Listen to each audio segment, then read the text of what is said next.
주제로 하나님의 말씀을 함께 나누겠습니다. 여러분, 부모에게 자식은 어떤 존재일까요? 이런 유머가 있습니다.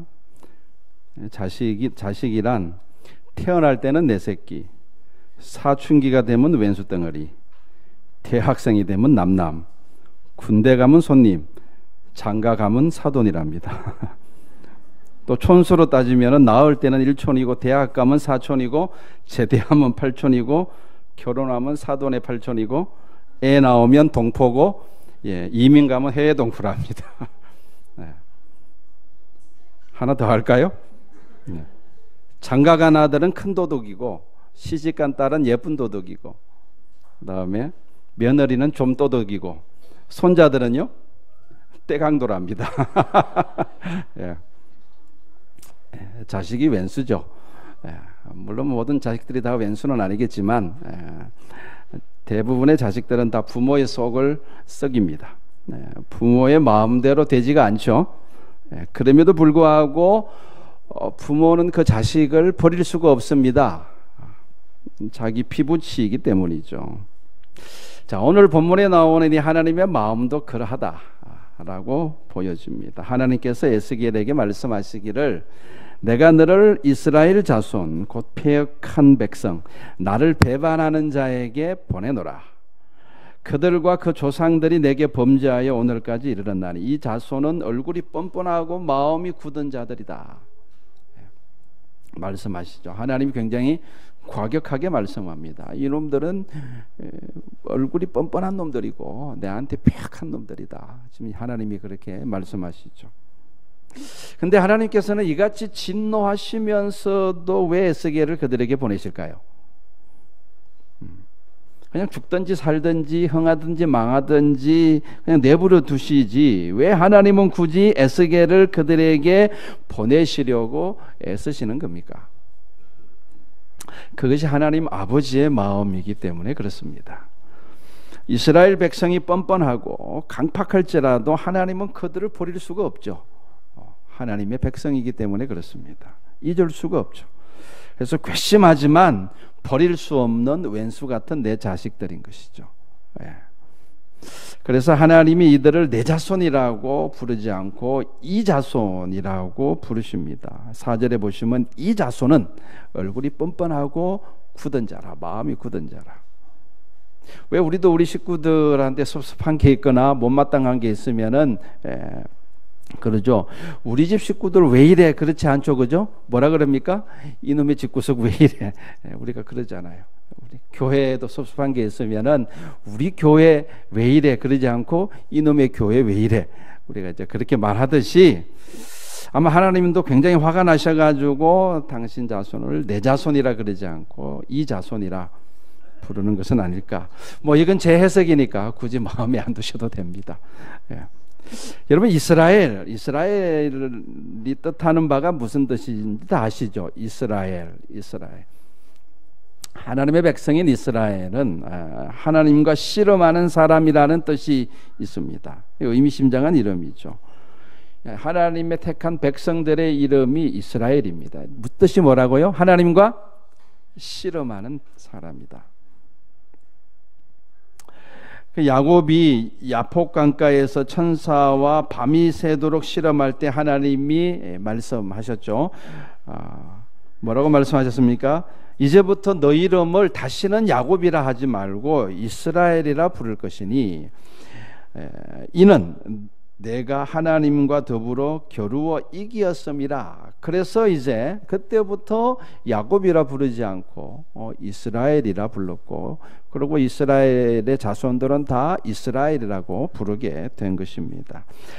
이처럼 여러분, 인간은요 하나님과 씨름하는 존재입니다. 사람은요 하나님을 무시할 수는 없습니다. 하나님을 무시하는 사람은 그렇게 많지 않습니다. 그러면 인간이 하나님께 순종하느냐? 또 그렇지도 않죠. 무시하지는 않지만 순종하지는 않는. 그럼 그 어떤 관계입니까? 그 불편한 관계죠. 씨름하는 관계인 것입니다. 우리가 거창하게 말해서 하나님과 씨름한다 그렇게 말을 하지 않더라도 인간은요, 하나님께서 인간 안에 심어 놓으신 우리의 양심과 씨름하면서 살아갑니다. 여러분, 사람은 어렸을 때부터 하고 싶은 것과 해야 되는 것이 항상 대립되죠. 그 사이에서 내가 하고 싶은 것과 내가 해야 될 것 사이에서 갈등하면서 살아갑니다. 어린아이들이 하고 싶은 건 뭘까요? 요즘 으로 치면 스마트폰 가지고 노는 거, 그다음에 이렇게 컴퓨터 게임하는 거, 이거 우리 아이들이 하고 싶어 하는 거죠. 근데 해야 될 건 뭡니까? 공부죠, 당연히. 우리 아이들은 공부를 해야 되죠. 이 둘 사이에서 갈등합니다. 씨름하죠. 그렇다고 해서 아이들이 공부를 하느냐? 아니죠. 하더라도 억지로 합니다. 입이 푹 튀어나온 채로 합니다. 어린아이인데도 벌써 내면의 갈등이 있는 것이죠. 씨름하는 겁니다. 그것이 내 양심과의 씨름이고 내 부모님과의 씨름이지만 궁극적으로는 하나님과 씨름하는 것이라고 볼 수가 있는 것입니다. 여러분, 사도 바울도 자기 자신 안에 이런 씨름, 이런 갈등이 있다는 것을 고백하죠. 내가 원하는 바 선은 아니하고 도리어 원치 아니하는 바 악을 행하는도다. 오라 나는 공고한 자로다. 이 사망의 몸에서 누가 나를 건져내랴. 이게 누구의 고백입니까? 바울의 고백이에요. 그 위대한 바울의 고백입니다.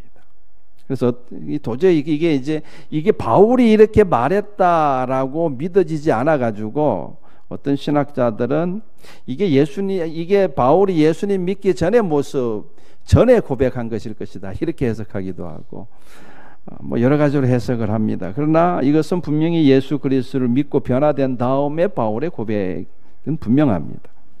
바울 안에 이런 갈등과 싸움이 있다면 이 세상의 모든 사람들 속에는 동일한 갈등과 싸움이 있다고 봐야 되겠죠. 바울이 갈등할 정도, 당연히 다른 사람들은 다 같다고 봐야 되겠죠. 물론 내면에 갈등이 없는 사람들도 있어요. 죄의식도 느끼지 않고 죄책감도 느끼지 않는 사람들이 세상에는 있습니다. 우리는 그들을 사이코패스라고 부르죠. 그들은 양심의 가책을 느끼지 않습니다. 그렇기 때문에 나쁜 일을 해도 그 내면에 브레이크가 걸리지 않아요.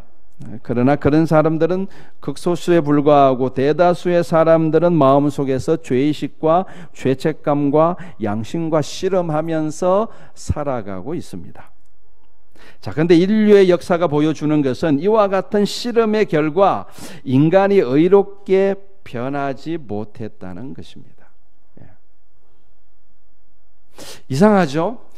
세월이 흘러가면서 인간이 지금까지 계속해서 진화해 왔다고 주장하는데 인간의 마음은요, 전혀 진화하지 않았어요. 여러분, 제가 아까 소개한 이스라엘이라는 사람은 지금부터 약 4,000년 전의 사람입니다. 그럼 지금쯤 문명화된 인간이라면은 그런 씨름점은 지금쯤은 멈추고 뭔가 좀 의로운 존재로 우리 인간이 좀 업그레이드 돼야 되지 않나요? 무려 4,000년이라는 세월이 흘렀으면 뭔가 좀 내면 세계가 업그레이드 돼야 되죠. 근데 현실은 어떤가요? 인간은 여전히 뻔뻔하고 여전히 하나님 앞에서 패역한 존재입니다. 다른 것들의 발전의 속도는 기하급수적으로 빨라져 가고 있죠. 여러분, 라이트 형제가 비행기를 발명했을 때가 1903년이라고 합니다. 그 뒤로 얼마나 기술과 과학 문명이 발전했는지 60년이 채 지나기 전에 인간은 달까지 갈 수 있을 정도로 그렇게 급속도로 빨리 발전해 왔습니다. 컴퓨터만 하더라도 최초의 컴퓨터 이름이 애니악이죠, 그죠? 그 애니악이라는 컴퓨터 크기가 얼마나 큰지 큰 건물 안에 통째로 들어가야 될 정도로 컸습니다. 이제 지금은 어떤가요? 여러분 들고 있는 스마트폰 안에 다 들어가 있죠. 그 안에 조그만 칩이 있는데 그 칩의 저장 용량이 그 큰 애니악의 용량보다 훨씬 더 크고 처리 속도는 비교할 수 없을 정도로 빠르죠. 여러분, 이게 끝이 아니죠. 앞으로 인간의 과학기술은 얼마나 더 발전할지 예측할 수가 없을 정도입니다. 요즘 한참 인공지능에 대한 이야기들이 많이 이렇게 들리는데, 인공지능의 발전으로 앞으로 인류의 삶이 얼마나 더 발전할지, 얼마나 더 진화할지 상상할 수가 없죠. 가끔 그런 생각을 해봐요. 우리 교회가 이게 주일날 점심 식사 준비하는 거로 좀 굉장히 이렇게 좀 여러 가지 좀 어려움들이 있는데, 어쩌면은 멀지 않는 미래에 저 주방에 누가 들어가요? 인공지능 로봇가 들어가가지고 주방을 책임질 날도 어쩌면 멀지 않았을지도 모르겠어요. 그때쯤이면 우리 교회도 뭐 주방 문제로부터 해결될 수도 있겠죠. 그러나 여러분, 아무리 그렇게 발전한다 할지라도 한 가지 달라지지 않는 것이 하나 있는데, 그게 뭐냐 그러면요, 사람 자체입니다. 사람 자체는 달라지지 않아요. 사람의 내면은 발전하지 않습니다. 더 발전된 문명인이 될 수는 있습니다. 지식이 더 많아질 수는 있습니다. 그러나 더 의로워지지는 않아요. 인간이 더 의로워지지는 않습니다. 사람이 더 착해지는 것도 아닙니다. 여러분, 문명화된다는 것과 의로워지는 것은 다른 이야기죠. 다른 이야기. 그래서 여전히 인간은 하나님과 씨름을 하면서 살아갈 수밖에 없고, 그리고 인간은 여전히 하나님께 항복하려고 하지 않습니다. 여러분, 하나님과 사람이 이렇게 씨름했는데 누가 이겼어요? 누가 이겨요? 사람이 이겨요. 의외의 사실이지만 사실이 그렇습니다. 이스라엘이라는 이름의 뜻이 뭐라 그랬어요? 하나님과 씨름하여서 이겼다는 뜻이에요. 그러니까 하나님과 사람이 씨름하면 사람이 이긴단 말입니다. 그것은 하나님이 힘이 부족해서 그걸 지신 것도 아니고, 사람이 힘이 세서 이긴 것도 아닙니다. 그렇다면 어떻게 해서 사람이 하나님께 이겼습니까? 하나님이 그냥 져주신 거죠. 져주신 것입니다. 누군가 져야 된다면 하나님이 져주시는 것입니다. 왜냐 그러면 사람은 사람일 뿐이기 때문에 그렇습니다. 하나님이 아무리 애를 써봐도 사람은 사람이더라는 거예요. 사람은 사람 이상이 될 수 없더라는 겁니다. 하나님이 아무리 애를 쓰셔도 사람은 여전히 자기 하고 싶은 대로 하고 여전히 자기 욕망대로 행하더라는 겁니다. 아무리 세월이 흘러도 사람은 사람이더라는 거예요. 씁쓸하지만 그게 사실입니다. 이 사실을 하나님은 아십니다. 하나님은 아담 이후로 지금껏 살아온 모든 사람들을 일일이 다 보고 다 알고 계세요. 그래서 하나님이 내리신 결론이 뭡니까? 의인은 없나니 하나도 없다. 모든 사람이 죄를 범하였음에 하나님의 영광이 이르지 못하더라. 이게 성경의 결론입니다. 하나님은 사람을 그렇게 아셔요. 그런데요, 누가 사람을 모르냐 그러면 사람이 사람을 몰라요. 사람은 하나님도 모르고 자기 자신도 모릅니다. 그렇기 때문에 예수님께서 이렇게 죄를 지어서 끌려 나온 여인에게 돌을 던지려는 사람들을 향해서 너희 중에 죄 없는 자가 돌로 치라, 예수님이 그러셨죠. 예수님께서 그 말씀을 하시기 전까지 사람들은요, 자기 자신을 몰랐어요. 그러니까 자기들은 돌을 던질 수 있을 줄로 알았습니다. 그리고 죄 지은 여인에게 돌 던질 자격이 없는 존재라는 것을 예수님이 말씀하시기 전까지는 몰랐어요. 근데 예수님이 지적해 주시니까 알게 된 것입니다. 보세요. 여러분, 예수님은요, 인간이 어떤 존재인지 아시기 때문에 인간을 바꾸려고 하시지 않습니다. 베드로가 예수님을 배반했을 때에도, 그리고 제자들이 예수님을 다 떠났을 때에도 예수님은 제자들을 바꾸려고 하지 않으셨습니다. 어떻게 하든 버르장머리를 뜯어 고쳐서 새 사람 만들려고 그렇게 예수님 하시지 않으셨어요. 예수님이 하신 것은 뭡니까? 예수님은 단지 그 인간들의 죄를 뒤집어 쓰셨어요. 그게 예수님이 하신 일이에요. 즉, 우리의 죄를 대속해 주심으로 우리를 구원해 주신 것입니다. 하나님 앞에서 의롭다고 우리가 인정받을 수 있도록 예수님께서 그렇게 길을 열어주신 거예요. 그렇게 해주신 것입니다. 그래서 어떤 의미에서 기독교는요, 사람을 바꾸기 위한 종교가 아니라고 할 수 있습니다. 인간의 버르장머리를 뜯어 고치고자 하는 종교가 아니라는 거예요. 만약 인간이 그렇게 뜯어 고쳐져야 구원받을 수 있다면은 구원받을 수 있는 사람은 거의 없을 것입니다. 기독교는 사람을 바꾸려고 하는 것이 아니라 죄에서 구원하려고 하시는 겁니다. 거기는 엄청난 차이가 있는 거예요. 여러분, 중국 음식 중에 불도장이라고 있습니다. 불도장. 저는 안 먹어봤는데 그 불자가 불교할 때 불자고 도자가 뛰어넘을 도자예요. 도독할 때 그 도자고 장이 담장 그럴 때 장이에요. 그러니까 불자가 담장을 뛰어넘다 그런 뜻이죠. 그 이름이 참 재밌죠. 예. 어느 집에서 불도장을 끓이고 있는데 냄새가 너무 맛있어 가지고 그 돌을 닦던 성녀가 그 옆을 지나가다가 담장을 뛰어넘고 파괴를 해버렸다는 거 아닙니까? 그래서 그 음식 이름이 불도장이라는 이름이 되었다고 합니다. 여러분, 인간의 의지라는 것이 음식 한 그릇 때문에 돌을 닦던 사람이 파괴를 할 정도로 인간의 의지라는 것은 그렇게 한계가 있는 거예요. 사람의 의지가 그 정도밖에 안 된다는 것입니다. 물론 가끔은 우리 이병철 집사님처럼 굳건한 의지가 굳건한 사람들도 있기는 있어요. 그렇지만 대부분의 사람들은 고만고만합니다. 제가 우리 교회 부임해가지고 가장 놀란 것 중에 하나가 어금토를 이게 크지 않는 교회에서 어금토를 만들었는데 10년 이상 그거를 발간하면서 단 한 달도 빠지지 않고 보통 의지 갖고 되는 게 아니죠. 그래서 그 이야기 듣고 이병철 집사님 이 보통 분이 아니구나 그 생각을 했습니다. 우리 조신자 권사님도 저 계시는데 수요 예배 때 그 먼 데서 단 한 주도 빠지지 않고 예배 드리러 나오세요.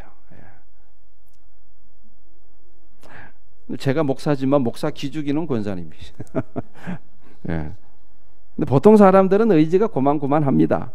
여러분, 만약 우리의 의지가 굳건하여져서 우리가 철저하게 의롭게 살아야 구원받을 수 있다 그런다면 누가 구원받을 수 있겠어요? 그렇지 않습니까? 그런데 우리는 우리의 의지로 구원받을 수 있다고 착각하고 살아요. 우리의 의지로 의롭게 될 수 있다고 우리는 믿고 있고, 우리의 의지로, 굳건한 의지로 우리는 거룩해질 수 있다고 우리는 믿고 있습니다.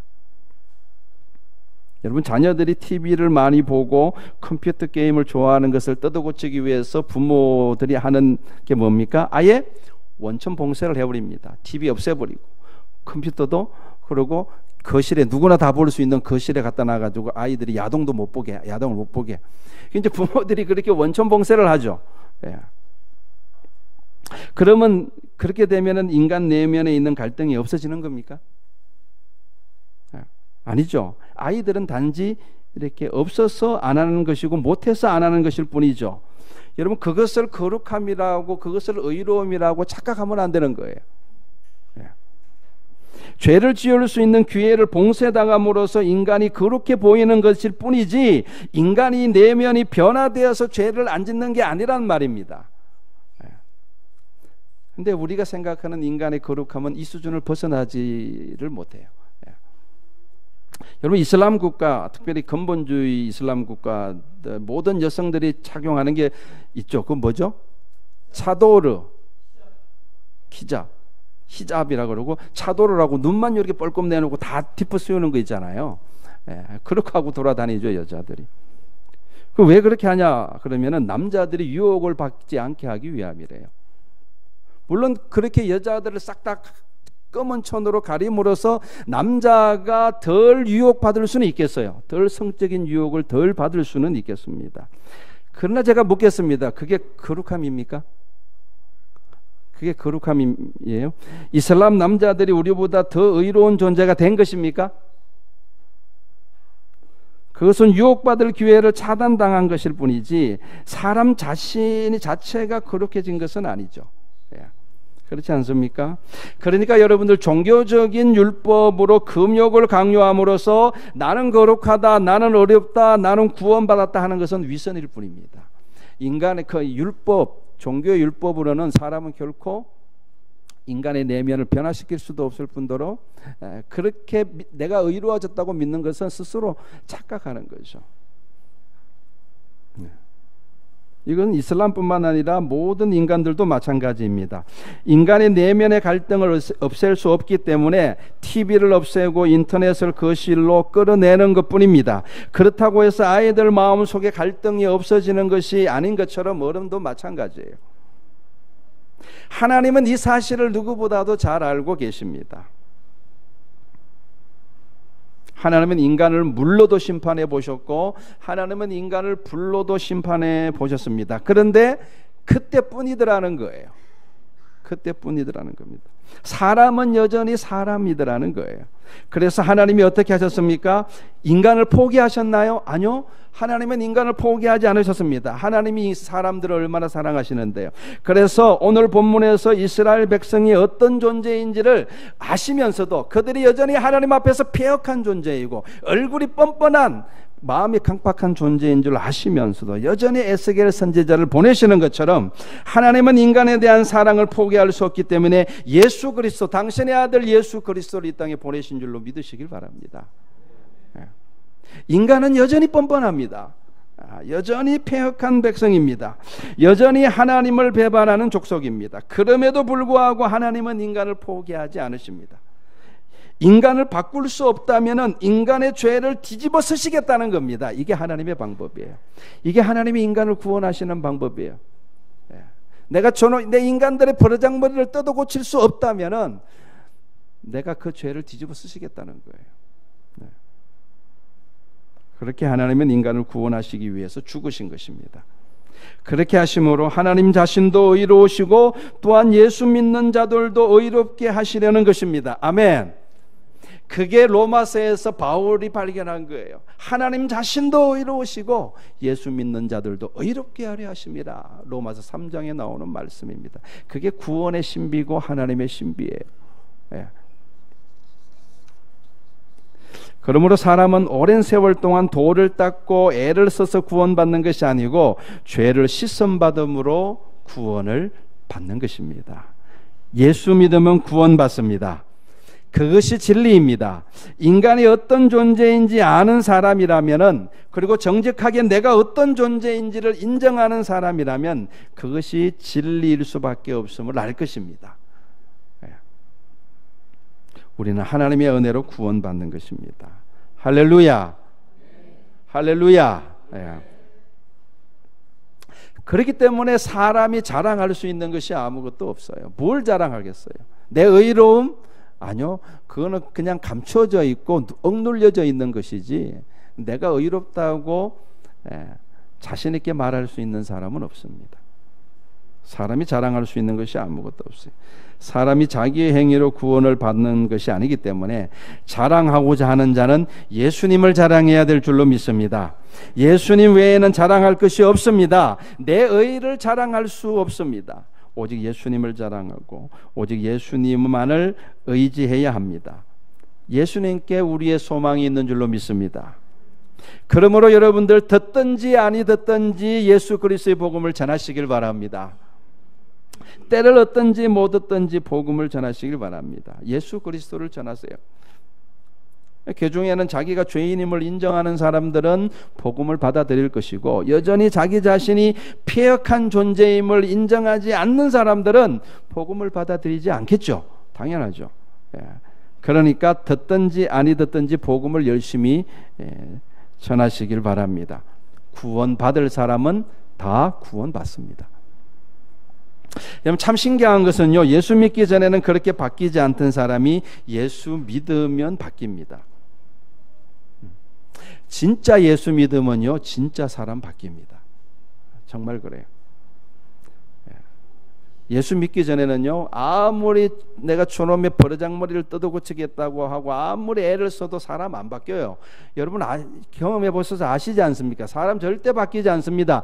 그런데 진짜 예수 믿어서 내 내면 세계가 거듭나면은 내 안에 성령께서 오셔가지고 성령께서 나를 뜯어고치기 시작하십니다. 할렐루야. 그 길 외에는 인간 계주의 길이 없어요. 있으면 저한테 이야기를 해보세요. 그래서 진짜 예수 믿으면 그때부터 사람이 바뀌기 시작하는 겁니다. 그러니까 여러분들 억지로 사람 바꾸려고 애쓰지 마시고 예수를 전하시길 바랍니다. 예수를 전하시길 바랍니다. 예수 믿으면 사람이 바뀝니다. 오늘 본문을 통해서 제가 여러분에게 전해드리고 싶었던 것은 인간의 본질에 대한 이해와 그리고 우리를 향하신 하나님의 그 포기하지 않으신 하나님의 사랑, 그것이 여러분 마음에 좀 와닿았으면 좋겠습니다. 그 하나님이 저와 여러분을 사랑하십니다. 아멘. 할렐루야. 그 하나님의 마음을 가지고 이 땅 가운데서 주님과 동행하는 복된 삶이 되시기를 주의 이름으로 축원합니다. 기도하겠습니다. 거룩하신 우리 아버지 하나님,